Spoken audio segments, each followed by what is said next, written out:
اس کے بعد سورہ مومن جو کہ مکی صورت ہے اس کا آغاز ہوتا ہے اور پھر فوراً ہی ہمارا پارہ 24 کا دوسرا ربع شروع ہو جاتا ہے۔ ابتدا ہوتی ہے کہ اس کتاب کو جس نے نازل کیا ہے، یہ وہ کتاب نہیں ہے جو کسی انسان نے لکھ دی، یہ وہ کتاب نہیں ہے جو بار بار ریوائز ہو رہی ہو، جس میں غلطیاں ہوں، جس کا ریوائز ایڈیشن آ جاتا ہو بار بار، جو مارکیٹ میں شارٹ ہو، نہیں۔ یہ وہ کتاب ہے جو اس نے نازل کی ہے، جو زبردست ہے، جاننے والا ہے ہر چیز کا جو میں اور آپ نہیں جانتے، معاف کرنے والا، توبہ کو قبول کرنے والا، سخت سزا دینے والا، صاحب فضل جس کے سوا کوئی معبود نہیں۔ یعنی کوئی یہ عام کتاب نہیں ہے، بلکہ یہ اس اللہ رب العالمین کی کتاب ہے جو ہر چیز کا احاطہ رکھتا ہے۔ پھر فرمایا کہ دیکھو دنیا کی یہ جو چلت پھرت ہے نا، جو تمہیں نظر آتے ہیں بہت شاندار چیزیں، شاندار لوگ، شاندار عمارتیں، یہ تمہیں کسی دھوکے میں نہ ڈالیں۔ یہ تمام چیزیں صرف دنیا کی زندگی کی آرائش ہیں، اور جس دن اللہ تعالیٰ اس کو لپیٹنا چاہے گا لپیٹ لے گا۔ اور پھر ذکر کیا ہے کہ فرشتے اہل ایمان کے لیے دعا کرتے ہیں۔ یہ ہمیں بہت ساری جگہ پہ ملتا ہے کہ جو لوگ اللہ کے لیے کوئی بھی قدم کرتے ہیں، جو لوگ اللہ کے لیے لوگوں کو معاف کرتے ہیں، جو اللہ کے دین کو پھیلاتے ہیں، جو اللہ کی راہ میں چلتے ہیں، جو اللہ کے لیے مشکل اٹھاتے ہیں، اللہ تعالیٰ فرشتوں کے ذریعے ان سے دعا کرواتا ہے۔ اللہ تعالیٰ فرشتوں کے ذریعے دوسرے لوگوں کے دل میں ان کی عزت ڈالتا ہے، اور اللہ تعالیٰ وہاں ان کا ذکر کرتا ہے جو دنیا کے لوگوں سے بہت بہتر ہیں۔ اس کے بعد فرمایا کہ قیامت کے دن سب کو جمع کر کے لے آیا جائے گا، سارے گروہ آ جائیں گے، کھڑے ہوں گے، پوچھا جائے گا اب بتاؤ آج بادشاہی کس کی ہے؟ اللہ واحد قہار کی۔ پھر ذکر کیا ہے کہ یہ جو کتنے سارے قصے ہیں، یہ جو قومیں گزری ہیں، کیا ان لوگوں نے کبھی غور نہیں کیا؟ کیا یہ واقعی انسان کے لیے مقام عبرت نہیں ہے کہ وہ دیکھے کہ کیسے کیسے لوگ آئے اور چلے گئے؟ اور پھر فرعون اور ایک مومن کا ذکر کیا ہے۔ ایک شخص ہے جسے دنیا میں سب کچھ ملا ہے لیکن وہ اللہ کا انکار کرتا ہے۔ ایک مومن ہے جس کا نام بھی ہمیں نہیں معلوم لیکن وہ اللہ کی گواہی دیتا ہے، اور آخرکار اللہ تعالیٰ کے پاس سرخرو ٹھہرتا ہے۔ پھر تیسرے ربع کا آغاز ہوتا ہے۔ ابتدا ہوتی ہے کہ دوزخ میں لوگ آپس میں جھگڑیں گے، ایک دوسرے پہ الزام ڈالیں گے، اپنے پیشوا سے کہیں گے تم نے کہا تھا بچا لوگے، اور وہ کہیں گے کہ ہمیں اختیار ہوتا تو اپنے آپ کو نہ بچا لیتے۔ اور پھر اہل ایمان سے اللہ تعالیٰ مدد کا وعدہ کرتا ہے، اور وہ مدد صرف دنیا میں نہیں، آخرت میں بھی۔ یعنی اللہ تعالیٰ کسی مرحلے میں، چاہے وہ میری دنیا کے معاملات ہوں، چاہے وہ میری قبر کا سفر ہو، چاہے وہ میرے اللہ تعالیٰ کے سامنے کھڑا ہونا اور اس دن کی سختی ہو، اللہ تعالیٰ اپنے اہل ایمان کی مدد کرتا رہے گا۔ پھر اگلے کچھ آیات میں کرنے کے کام گنوائے گئے ہیں کہ تمہیں کرنا کیا چاہیے۔ صبر، بہت دفعہ ہم نے پڑھا، اپنے قصور کی معافی چاہو، یہ ہم سب کی ضرورت ہے۔ روزانہ ارادہ باندھتے ہیں، توڑ دیتے ہیں، قدم آگے رکھتے ہیں، پیچھے آ جاتے ہیں، پھر گناہ ہوتا ہے، پھر سوچتے ہیں ہم نہیں کریں گے، اور اگر اللہ یہ نہ لگتا تو پھر ہمارے ساتھ کیا ہوتا۔ پھر یہ کہ صبح شام اپنے رب کی حمد اور تسبیح کرو، اللہ کی پناہ مانگو۔ اللہ کی پناہ مانگنا بہت ضروری ہے کیونکہ جس دور میں ہم ہیں صبح شام فتنے ہیں، پھر ہمارے ساتھ شیطان بھی ہے، پھر ہمارے ساتھ ہمارا اپنا نفس بھی ہے، پھر اور بہت سارے لوگ بھی ہیں جو گمراہ کرتے ہیں، پھر دنیا کی مشغولیات بھی ہیں۔ تو اللہ تعالیٰ سے مانگا جائے کہ اللہ مجھے اپنی حفاظت میں لے لیجئے۔ اس کے بعد فرمایا کہ تم مجھے پکارو نا، میں تمہاری دعائیں قبول کروں گا۔ جو چاہیے، مدد کی ضرورت ہے، اگر دین کے راستے پہ بھی چلنا ہے تو پہلے اللہ کے سامنے کھڑے ہو جائیے کہ اللہ تعالیٰ آپ نے مدد کرنی ہے میری، میں نے قدم رکھنا ہے اور آپ نے مجھے تھام لینا ہے۔ قرآن پڑھنا ہے تو اللہ سے مانگیے اللہ آپ نے سمجھانا ہے، گھر کی کوئی ضرورت ہے، کوئی بیماری ہے، کوئی پریشانی ہے، بس جیسے ایک لاڈلا بچہ ماں کے پیچھے پڑ جاتا ہے نا کہ آپ نے دینا ہے، ایسے اللہ تعالیٰ سے اس ناز کے ساتھ مانگیے، یقین کیجئے اللہ تعالیٰ رد نہیں کرتا۔ اس کے بعد فرمایا وہ اللہ ہی تو ہے جس نے تمہیں یہ ساری چیزیں دیں جن جن نشانیوں کا یہاں پہ ذکر ہے، اور پھر سوال کیا کہ کس کس نشانی کا انکار کرو گے؟ اپنے وجود کا انکار کرو گے، اپنے کھانے کا، اپنے ملنے والے رزق کا، جس زمین میں ٹھہرے ہوئے ہو اس کا، جس موسم میں تم زندہ ہو اس کا، کس کس چیز کا انکار کرو گے؟ اس کے بعد پھر یہ صورت یہاں مکمل ہوتی ہے اور چوتھا ربع شروع ہوتا ہے اور سورہ حمیم سجدہ شروع ہو جاتی ہے۔ سورہ حمیم سجدہ میں سب سے پہلے ابتدا ہوتی ہے کہ قرآن کا مقصد نزول، یہ جو اللہ تعالیٰ نے کتاب نازل کی ہے یہ کس لیے آئی تھی؟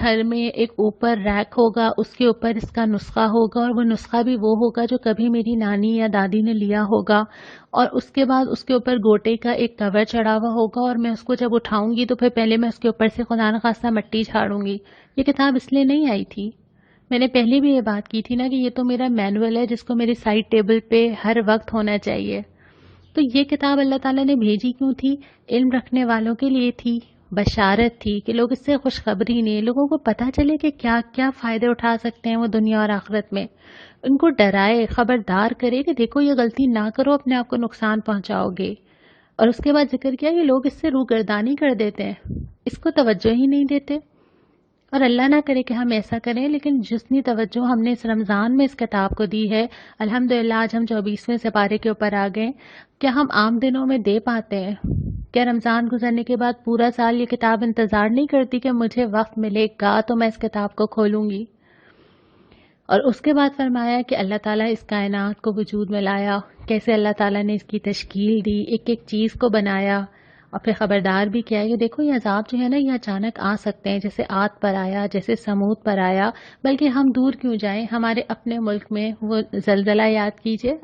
اس کے بعد ایک بہت ڈرانے والی آیت آتی ہے، پہلے بھی آئی تھی، کہ قیامت کے دن جسم گواہی دے گا، یعنی زبانیں نہیں بول سکیں گی، اپنا مقدمہ لڑ نہیں سکیں گے، بہت سارے ریزنز دے کے اپنے آپ کو بری کروانے کی کوشش نہیں کر سکیں گے، کان بولیں گے، آنکھیں بولیں گی، کھالیں بولیں گی۔ کھال انسان حیران ہو کے اپنی کھال کو دیکھ کے بولے گا کہ تمہیں کیا ہوا، اور وہ کہے گی کہ اللہ نے گویائی دے دی مجھے، اور پھر جسم خود ہی گواہی دینا شروع ہو جائے گا، تو پھر انسان کیا کہے گا اور کیا بات پیش کرے گا۔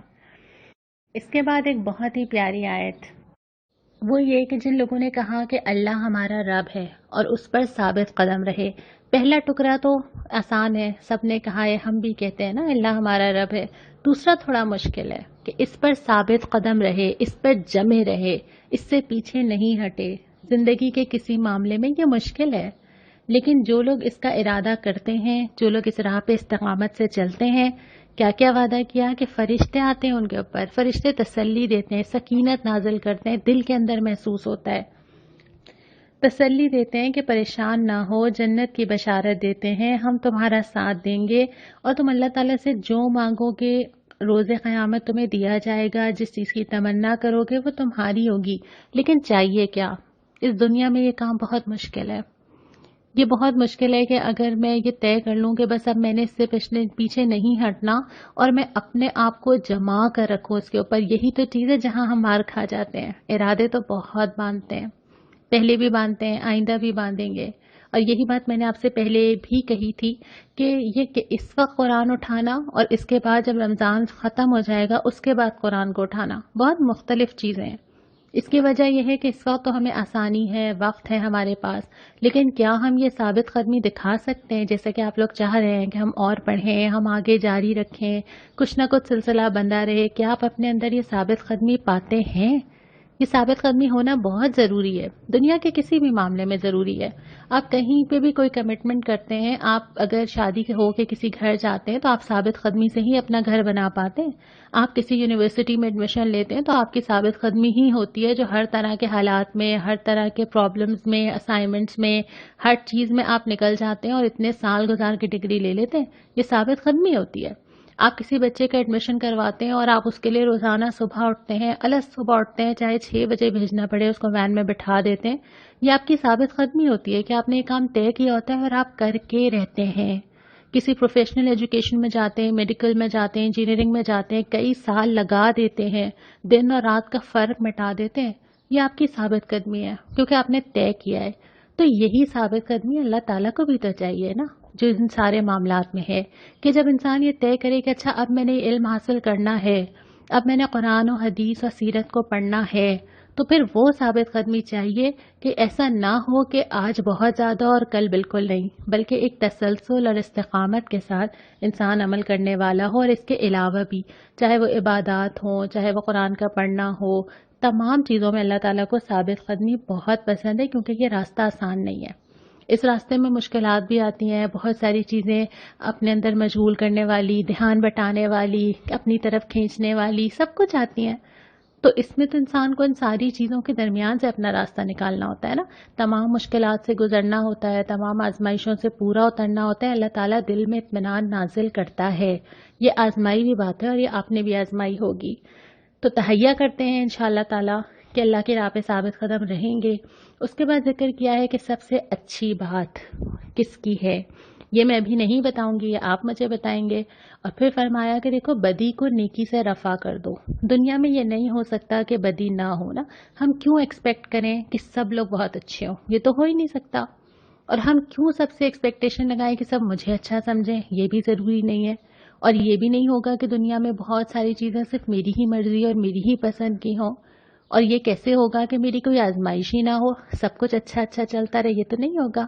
اور خاص طور پہ جب کوئی آپ کے ساتھ برائی کرے تو راستہ کیا ہے؟ یہ راستہ ہے کہ برائی کا بدلہ اتنی ہی برائی سے دے دیا جائے۔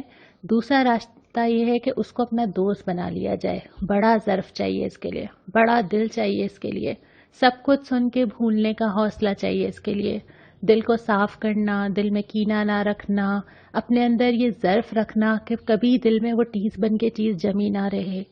تو سب سے اللہ تعالیٰ کو پسند تو وہ لوگ ہیں جو کہ برائی کو دفع کر دیتے ہیں، وہیں پہ فل سٹاپ لگا دیتے ہیں، آگے نہیں بڑھنے دیتے۔ ایک برائی بہت ساری برائیوں کا سبب بن سکتی ہے۔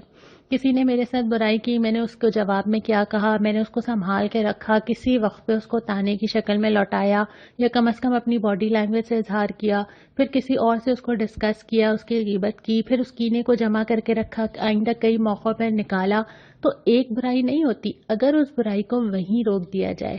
اللہ سے اجر کی توقع کے ساتھ ظرف کا مظاہرہ کر کے یہ سوچ کے کہ اللہ اس کے بدلے مجھے معاف کرے گا، تو وہ راستہ نہیں کھلتا بہت ساری برائیوں کا۔ اسی لیے اللہ تعالیٰ کو یہ رویہ بہت پسند ہے۔ پھر آخرت کی نشانیاں اور قیامت کا ذکر کر کے یہ فرمایا کہ دیکھو نیک عمل کرو گے یا برا عمل کرو گے، دونوں صورتوں میں تمہارا فائدہ ہے، جو کرو گے اپنے لیے ہی کرو گے۔ یہاں پہ سپارہ مکمل ہوتا ہے، اور جو آج کا سوال ہے سورہ حمیم سجدہ میں بیچ میں یہ بات آئی تھی کہ اللہ کے نزدیک سب سے اچھی بات کس کی ہے، یہ آپ مجھے انشاءاللہ تعالیٰ لکھ کے بھیجیں گے۔ کل جب ہم سپارہ نمبر 25 کا آغاز کریں گے تو پھر ہم اس کو دیکھیں گے۔ آج کی جو دعا ہے سورہ مومن کی آیات ہیں، اور یہ فرشتوں کی دعا ہے جو وہ اہل ایمان کے لیے کرتے ہیں۔ بہت ہی پیاری آیات ہیں۔ کیا کہتے ہیں؟ اے ہمارے رب، تو اپنی رحمت اور علم کے ساتھ ہر چیز پر چھایا ہوا ہے، معاف کر دے، عذاب دوزخ سے بچا لے ان لوگوں کو جنہوں نے توبہ کی ہے اور تیرا راستہ اختیار کر لیا۔ اے ہمارے رب، داخل کر ان کو ہمیشہ رہنے والی جنتوں میں جس کا تو نے ان سے وعدہ کیا، ان کے والدین، بیویاں، اولاد جو صالح ہوں ان کو بھی۔